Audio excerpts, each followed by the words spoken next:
Assalamu alaikum wa rahmatullahi wa barakatuh. Sunana Scientist Abdullahi Ashu.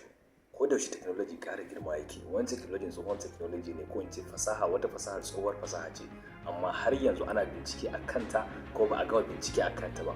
Wakila har shekaru su gama ja musu kuma ba za a gama bincike a kanta ba domin bincike ne mai dogon zango.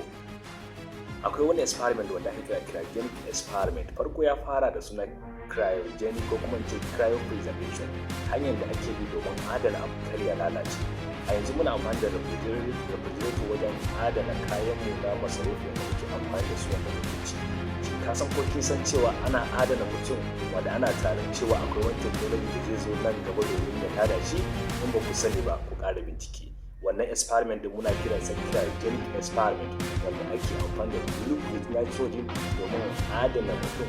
Cells nasu ba su lalace ba, gangan jikinsa ba su lalace ba, a bugar shi tamkar yana bacci ba tare da alamun tsufa ko wani canji a launin fatansa ba, kamar yadda ya kwanta haka kuma za ku ga simple fatansa ba komai. Amma shi wannan cryogenic experiment din ana fara yin shi da zarar mutum ya mutu ake cikin procedure da ake fara yin shi. Su waɗannan mutanen su suke ba da gangunan jikinsu kafin su mutu, suke barin wasiyar cewa in sun mutu a ɗauke su a je a yi wannan cryogenic experiment din su, kuma suna biyan maƙudan kuɗaɗe ne, waɗanda idan sun mutu suna wasu ware maƙudan kuɗaɗen, waɗansu kuma iyalan gidansu ne su suke biyan waɗannan kuɗaɗen. Mutum na farko da aka fara yi wa wannan cryogenic experiment din shine professor ne a bangaren falsafa a wata university. Mutumin ana kiran shi James Bedford ake kiransa. An fara mishi wannan cryogenic experiment din a shekara ta 1967.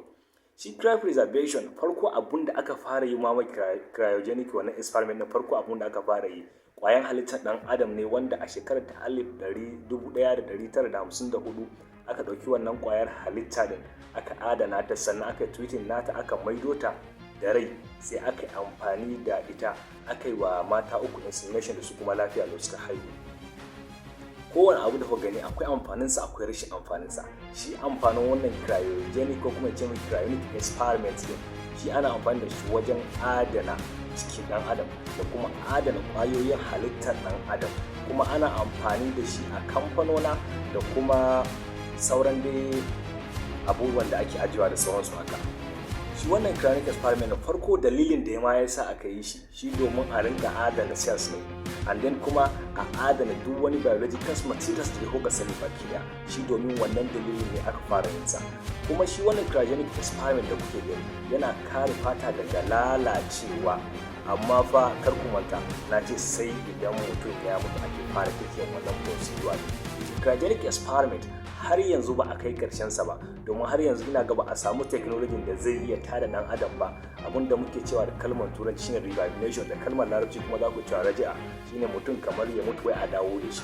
Shi wa'annan mutanen da suke bada wannan gangunan jikin nasu da sunan volunteer ko kuma su biya kuɗi a aje su, za ku ga cewa su suna da yakini ko kuma sun yi imanin cewa akwai technology da zai zo nan gaba waɗanda zai tada su dawo rayayyu.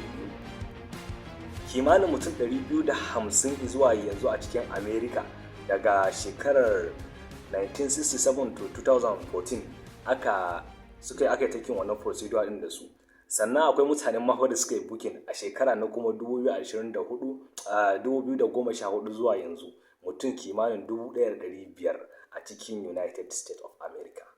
Shin in abin na ya zo Najeriya kina gani ko kana ganin cewa za mu samu customers? To shi kenan, Allah ya sa mu dace.